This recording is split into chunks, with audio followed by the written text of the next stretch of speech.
So you've seen how SCIRT uses GIS to identify where it needs to fix things, and we thought we'd take you out to one of those spots. Now, Jeremy, we've got this display up here. What is it actually showing us?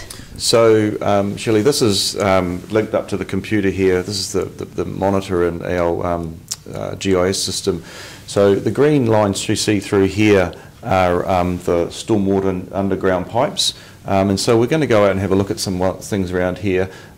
These little symbols here are the manholes, and you see, just for instance here, this is the grate here that the water runs down the curb. So when it rains, I don't know if you're familiar, you'll remember that water runs down, down the curb and into these drains, but it connects up to these pipes, which then eventually takes it out to the sea in various places. So we're going to go out in the field and have a look at some of these manholes.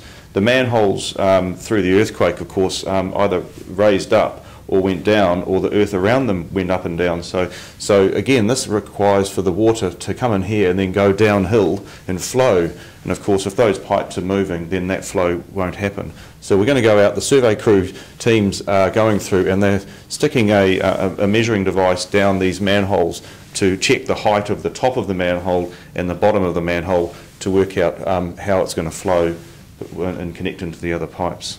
So. Okay, let's go and see how they collect their geospatial data.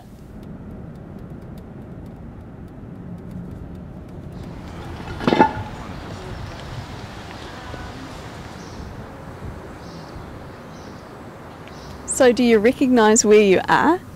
It's the exact place that we looked at back at SCIRT on that GIS system.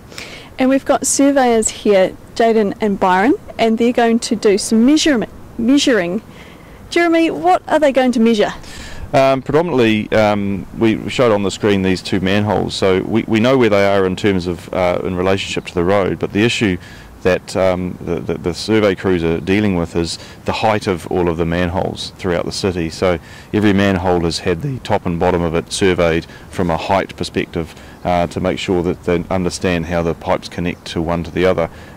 So the guys will do a top of height measure, and then they'll open up the lid and they'll put their gizmos down and do the bottom and pick up the height, and that will be feed back into the system to the guys that are connecting up the models to work out the measurement and what needs to be done in terms of fixing them. A lot of these manholes have lifted or sunken. These ones aren't too bad, so but some of them and some of them have lifted and then actually detached from the pipe itself down underneath. So that's the issue they're dealing with.